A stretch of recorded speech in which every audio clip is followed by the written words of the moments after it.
Le monde fait un pas de plus vers l'accomplissement des prophéties de la fin des temps. La vache rousse, si importante pour le rituel de purification du troisième temple, est déjà née en Israël, et maintenant il est juste question de temps avant que ce monument soit érigé et que l'Antéchrist surgisse pour remplir son rôle. Dans cette vidéo, je vais vous montrer quelque chose dont personne ne parle à propos des vaches rousses, et je vais aussi vous expliquer de manière très simple pourquoi elles sont si importantes. Vous serez surpris de voir à quel point les Juifs sont déjà avancés dans l'élevage et la reproduction de cet animal, qui doit être en parfait état selon les lois de Moïse pour atteindre son grand objectif. En fait, certains pensent que ces vaches seront la raison de l'aggravation de la guerre entre Juifs et Arabes, pouvant même entraîner un conflit d'ampleur mondiale.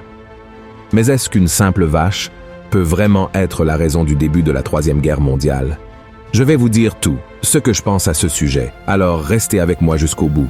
Avant tout, je tiens juste à vous demander de vous abonner à ma chaîne. C'est très facile, ça ne coûte rien. Il vous suffit de cliquer sur le bouton s'abonner et d'activer la cloche de notification, car je veux vous aider à comprendre la Bible de manière simple et facile. Alors, commençons.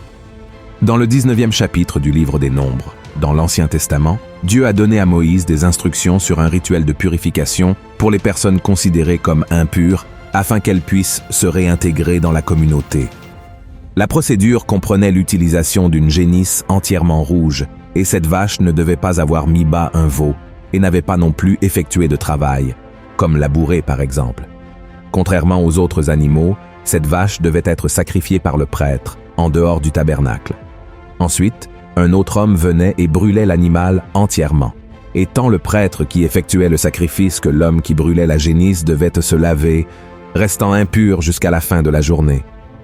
Ensuite, un troisième homme recueillait les cendres de la vache et les conservait dans un endroit propre, à l'extérieur du camp, devant lui aussi se laver après cela. Ce cendre était mélangé à de l'eau, appelée eau de purification, et servait à purifier les personnes qui avaient touché des cadavres ou étaient restées dans des tentes où quelqu'un était mort. Cette purification permettait à la personne de retourner vivre dans le camp des Hébreux. Et si elle ne le faisait pas, la personne était exclue de la communauté. Mais il y a juste un problème. Ce rituel n'est pas pratiqué depuis des milliers d'années, car le tabernacle n'existe plus et le temple de Jérusalem non plus, où ces rituels étaient réalisés, car il a été détruit en l'an 70 après Jésus-Christ. Et comme les Juifs veulent reconstruire le temple, car ils croient que le Messie viendra dans le monde pour s'asseoir en lui, ils se préparent déjà à ce que, bientôt, ces rituels de l'Ancien Testament soient à nouveau pratiqués. En 2018, l'entité israélienne Institut du Temple a informé le monde de quelque chose de surprenant. Après de longues recherches et des millions de dollars d'investissement, la première génisse entièrement rouge depuis 2000 ans a été trouvée aux États-Unis. Et à partir de maintenant, ils sont prêts à commencer la construction du troisième temple de Jérusalem, ce qui signifie que nous sommes très proches de l'accomplissement des prophéties de la fin des temps, y compris l'arrivée de l'Antéchrist et le retour de Jésus. Le 16 septembre 2022, 5 génisses rouges considérées comme parfaites ont été transportées d'une ferme dans l'État du Texas à la capitale israélienne, où elles sont sous la garde de l'Institut du Temple, qui attend avec impatience le moment du sacrifice de la première bête, car sans cela, il sera impossible de reconstruire le si attendu troisième temple de Jérusalem. Le monde n'a connu que 2 temples juifs. Le premier a été construit sur le mont du Temple par le roi Salomon et a duré 390 ans, jusqu'à ce que les Babyloniens le détruisent en 586 avant Jésus-Christ. Et le deuxième, construit après la captivité du peuple juif en Babylone, au même endroit, est resté debout pendant 585 ans avant d'être détruit par les Romains en 70 après Jésus-Christ. Quant au troisième temple, il est lié à une prophétie qui se réalisera à la fin des temps. La Bible est claire sur le fait que c'est en cet endroit que l'Antéchrist s'assiéra pour gouverner le monde, trompant les Juifs et les persécutant. Mais avant de parler du début du règne de l'Antéchrist sur la terre, nous devons comprendre pourquoi les Juifs sont si enthousiastes à l'idée de l'arrivée des génisses rouges en Israël. Depuis l'époque de Moïse, les Juifs ont toujours cru que la présence de Dieu était liée au fait qu'ils étaient près du tabernacle et, plus tard, du temple. Et avec la destruction de ces 2 lieux physiques par des peuples ennemis, Les Juifs croient que Dieu a cessé d'être complètement de leur côté et, par conséquent, n'a pas encore envoyé pour eux le Messie promis dans les Écritures. Rappelez-vous qu'ils ne croient pas que Jésus est le Messie. Pour les Juifs, Dieu enverra le Messie aux enfants d'Abraham lorsque le temple sera reconstruit et, par conséquent, l'alliance entre eux sera rétablie. Et ici, je veux juste ouvrir une parenthèse très rapidement pour que vous compreniez à quel point ce fait est important pour eux. Les théologiens juifs croient que, pendant toute la période de l'Ancien Testament, seules 9 génisses rouges parfaites ont été trouvées et sacrifiées pour ce rituel de purification. Et maintenant, revenons à notre sujet. L'Institut du Temple n'attend qu'un feu vert pour commencer les travaux de construction du bâtiment, qui sera identique au Temple de Salomon et sera érigé exactement au même endroit. Les architectes responsables ont déjà remis les plans prêts, les meubles et les ustensiles qui seront utilisés dans le temple sont tous prêts. Et un autre fait important déjà annoncé est que les personnes qui serviront dans le 3e temple ont déjà été sélectionnées. On sait qu'elles sont toutes de la lignée d'Aaron, le frère de Moïse, et le premier grand prêtre du temple que les Hébreux ont élevé lors de la pérégrination dans le désert, en direction de la terre promise. De plus, ces personnes participent déjà aux répétitions pour la cérémonie d'inauguration du temple, où elles effectueront le premier sacrifice de purification du lieu avec les cendres de la première génisse rouge. Mais certaines choses doivent encore être réglées. Le 3e temple sera construit dans un endroit sacré pour les Juifs, les chrétiens et les musulmans, étant également l'un des endroits les plus disputés du monde. Là se trouve la mosquée Al-Aqsa et le dôme du rocher, construit au 7e siècle et faisant partie des structures les plus anciennes du monde musulman. Bien qu'Israël ait repris le contrôle de la vieille ville de Jérusalem et de la zone du mont du Temple lors de la guerre des 6 jours en 1967, le mont reste sous la garde de la Jordanie en raison du traité de paix signé à l'époque. Les Juifs israéliens peuvent entrer dans le temple, mais ils ne peuvent pas y célébrer de cérémonies religieuses. Ainsi, pour que le 3e temple soit construit, les Juifs et les musulmans devraient s'entendre. Et c'est dans ce sens que les experts des conflits historiques entre les deux peuples affirment que la crise entre eux va s'aggraver à partir de maintenant, y compris avec la possibilité qu'une grande guerre éclate à cause de ce territoire.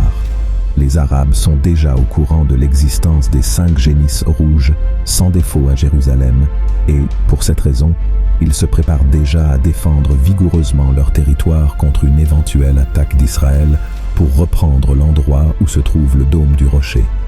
Outre la question de l'orgueil, la théologie islamique croit en l'existence d'un être appelé Dajjal, une figure très similaire à l'antéchrist de la Bible, qui viendra avant le jour du jugement pour détourner les gens du vrai chemin. Il est décrit comme le grand trompeur et sera capable d'accomplir de grands miracles pour tromper les gens. Selon les enseignements islamiques, le Dajjal parcourra la terre pendant une période, trompant et amenant les gens à croire qu'il est divin, et il pourrait arriver exactement par le 3e temple qui sera construit par les Juifs. L'apparition du Dajjal est l'un des principaux signes de la fin des temps dans l'islam, et il sera finalement vaincu par le Messie islamique, le Mahdi, et par Jésus-Christ, qui, à leur avis, est seulement un grand prophète qui descendra des cieux et tuera le Dajjal. Mais malgré cette théorie de la vache rousse provoquant une grande guerre entre Juifs et Arabes, au point de devenir mondiale, je ne crois pas que cela se produira. Il est plus probable que l'Antéchrist profite de ce moment pour conclure un accord entre ces deux peuples, afin que le nouveau temple soit édifié à l'endroit où il y a encore tant de conflits aujourd'hui. Avec son pouvoir de persuasion, l'Antéchrist réussira à amener les 3 plus grandes religions de la planète à signer un grand traité de paix, et cet accord permettra enfin la construction du 3e temple à Jérusalem. Ce sera le signe pour que les Juifs croient que cet homme est le Messie qu'ils attendaient tant. Après tout, ils ont rejeté Jésus parce qu'ils n'acceptaient pas que leur Sauveur soit une figure commune, humaine et semblable à eux. Les Juifs ont toujours attendu un être supérieur, comme l'Antéchrist le sera, et c'est pourquoi ils seront facilement trompés. Et en revenant à la question du 3e temple, il y a des informations selon lesquelles, après l'autorisation de sa construction, le temple devrait être entièrement achevé en seulement 1 an, et c'est de cet endroit sacré que l'Antéchrist gouvernera le monde. La Bible montre que pendant les 3 premières années et demie, l'accord de paix conclu entre les nations sera maintenu et la terre vivra en harmonie. La grande majorité des gens aimeront et se prosterneront devant le grand leader mondial, mais à la fin de cette période, il rompra l'accord, commettant dans le temple ce que la Bible appelle une abomination, marquant le début de la pire période de la grande tribulation. C'est à ce moment-là que la colère de Dieu commencera à être déversée sur la terre et le peuple juif commencera à comprendre que le Messie qu'ils attendaient tant était déjà venu dans le monde il y a 2000 ans, mais a été rejeté par eux. Et le prophète Zacharie a prophétisé à ce sujet. Voyez ce que Jésus a dit par l'intermédiaire de son serviteur. Alors je répandrai sur la maison de David et sur les habitants de Jérusalem un esprit de grâce et de supplication, et ils tourneront les regards vers moi, celui qu'ils ont percé. Ils pleureront sur lui comme on pleure sur un fils unique.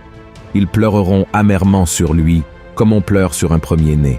En ce jour-là, le deuil sera grand à Jérusalem, comme le deuil d'Adadrimon dans la vallée de Méguidon.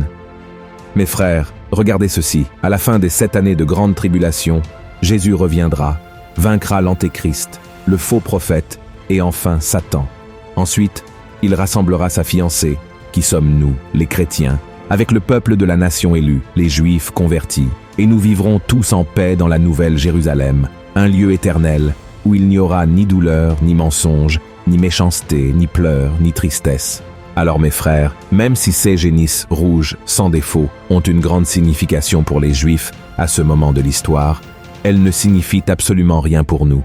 Dans le passé, dans l'Ancien Testament, elles représentaient l'offrande pour la purification du péché, apportant une nouvelle vie et une rédemption au peuple. Et sans la mort de cet animal si rare, les impurs ne pouvaient pas retourner dans la présence de Dieu. Et cela symbolise ce que Jésus a fait pour nous sur la croix du Calvaire. Il s'est sacrifié pour que nos impuretés soient lavées une fois pour toutes et que nous puissions entrer dans la présence du Seigneur. Les cendres de la génisse rousse représentent la mort de Christ et l'eau de purification représente son sang.